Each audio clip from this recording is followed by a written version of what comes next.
اللہ فرماتے ہیں اذ جب قالا کہا ربہ رب نے اسلم مسلمان ہو جا.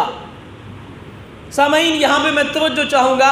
اللہ رب العزت ارشاد فرماتے ہیں کہ ہم نے ابراہیم علیہ السلام سے کہا اسلم مسلمان ہو جا. آج مسلمان ہونے کا نعرہ لگانا بہت آسان ہے.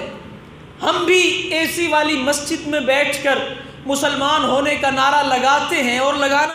سوچئے کہ مسلمان بنا کیسے جاتا ہے. حضرت ابراہیم 87 سال تک اولاد نہیں ملی. اولاد مانگنا انہوں نے اللہ سے نہیں چھوڑا. جب اولاد مل گئی تو حضرت ابراہیم کو حکم ہوا کہ آپ نے اولاد کو چومنا نہیں. اس حکم کو وہ مان رہے ہیں. پھر حکم ہوتا ہے اولاد کو وادی غیر ذی زر میں چھوڑ کے آئیے. وہاں چھوڑ آتے ہیں. پھر حکم ہوتا ہے اسے ذبح کر دیجئے. اپنی طرف سے پوری کوشش کرتے ہیں ذبح کرنے کی. ان تمام مراحل سے گزرنے کے بعد اللہ ابراہیم سے کہتے ہیں اسلم مسلمان ہو جا.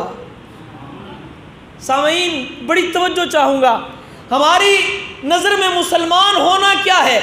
صرف کلمے کے 2 حصے پڑھ لینے سے ہم مسلمان ہو جاتے ہیں. واقعتاً ایسا ہے. لیکن احسب الناس ان یترکوا ان یقولوا آمنا وہم لا یفتنون. اللہ کہتے ہیں تم کیا سمجھتے ہو کہ تم نے کلمہ پڑھ لیا تو تم پر آزمائشیں نہیں آئیں گی, مصیبتیں نہیں آئیں گی, آلام نہیں آئیں گے. اللہ کہتے ہیں نہیں, وَلَنَبْلُوَنَّكُمْ میں تمہیں ضرور آزماؤں گا. اللہ نے حضرت ابراہیم کو آزمایا. دیکھیے ابراہیم علیہ السلام اپنے لخت جگر کے گلے پر چھری چلا رہے ہیں. اللہ اس چھری چلنے کے بعد کہتے ہیں اسلم اب مسلمان ہو جا. اور پھر دیکھیے جب اللہ نے کہا وَإِذْ قَالَ لَهُ رَبُّهُ أَسْلِمْ مسلمان ہو جا, تو ابراہیم علیہ السلام نے وقت ضائع نہیں کیا. آگے سے یہ نہیں کہا یا اللہ میں نے تیرے نام پہ بچے قربان کیے ابھی تک میں مسلمان نہیں, میں نے تیرے نام پہ گھر بار قربان کیا, ہجرت کی, ابھی تک مسلمان نہیں. ابراہیم نے آگے سے بارگیننگ نہیں کی, ڈیبیٹ نہیں کی, مباحثہ نہیں کیا. اللہ نے کہا اسلم مسلمان ہو جا. ابراہیم نے کہا اسلم, تو آپ نے کہا اور میں مسلمان ہو گیا.